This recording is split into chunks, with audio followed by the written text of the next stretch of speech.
marchandises. Ils y ont découvert la prospérité des nations indiennes et l'abondance de leurs ressources naturelles.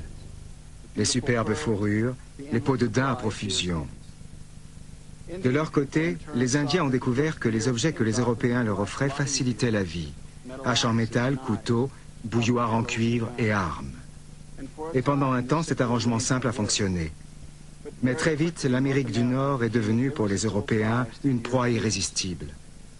Ils ont envoyé des armées pour prendre le contrôle des ressources, comme on se bat aujourd'hui pour le pétrole. Nous allons nous rendre maintenant au cœur d'une terre, d'un continent dans la tourmente. Voici le 5e épisode de 500 nations, un continent à feu et à sang.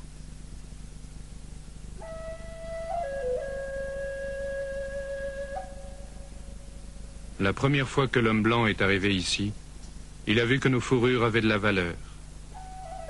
Et il a montré à nos ancêtres beaucoup d'objets qu'il avait apportés et qui étaient très tentants. L'homme blanc a dit: « Voulez-vous échanger ces peaux contre mes marchandises ?»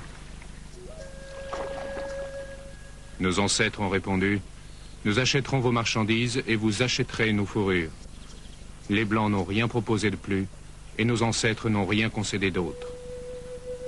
Peau de chat, Ojibwe. Au XVIIe siècle, des pelletiers anglais et français font des incursions profondes en Amérique du Nord, où les Indiens chassent le castor, le vison, le renard et d'autres animaux à fourrure. Pour les nations indiennes du Nord, le commerce avec les Européens n'est que le prolongement d'un cycle saisonnier qui se répète depuis des siècles. L'hiver est l'époque traditionnelle où les villageois se dispersent en petits groupes pour chasser et poser des pièges. Le printemps est le moment où ils se retrouvent et reprennent leur vie communautaire. Les chasseurs, revenus avec leur butin d'hiver, apprécient le commerce. Au début, les Blancs respectent ce rythme. Et leurs somptueuses et exotiques fourrures placent les négociants indiens en position de force. Mon hôte, un chef montagnier, dit un jour en plaisantant: « Le castor fait très bien les choses. Il fait des bouilloires, des hachettes, des couteaux, du pain.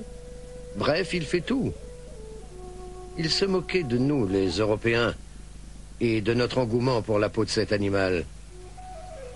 Nicolas Denis, pelletier. Le commerce des fourrures devient le pivot de l'économie européenne. Du castor, on tire le feutre. Et lorsque celui-ci devient à la mode en Europe, le commerce avec l'Amérique du Nord connaît un boom.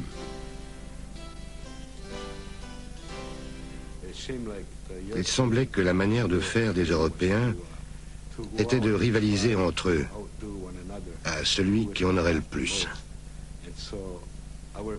Notre peuple n'avait pas été comme ça vis-à-vis d'autres nations, avant les Européens. Mais ils ont vite compris qu'ils pourraient devenir riches ainsi.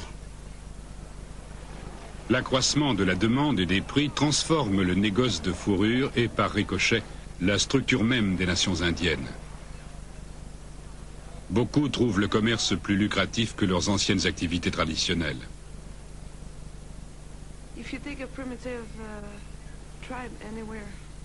Prenez n'importe quelle tribu primitive et montrez-lui quelque chose qui va lui faciliter la vie. Elle va l'adopter. Toujours la solution de facilité. Mais en choisissant la facilité, on perd sa culture, car ça n'est pas toujours facile de maintenir sa culture. Les jeunes hommes abandonnent leur rôle traditionnel pour chasser à grande échelle afin d'acquérir des biens que seul le commerce permet de se procurer.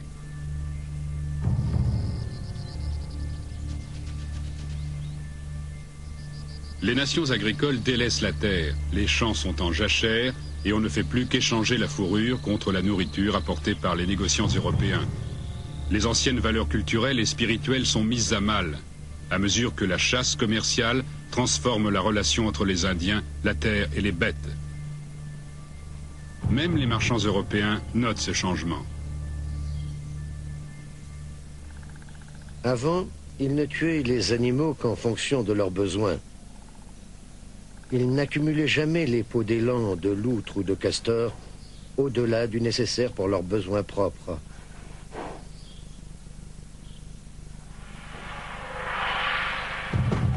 En quelques décennies, les espèces animales de régions entières sont totalement anéanties.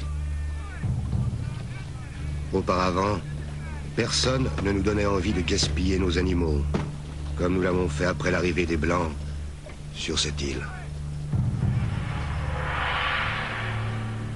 Des nations autrefois paisibles deviennent concurrentes, voire ennemies, lorsque les chasseurs commencent à se disputer les terrains de chasse.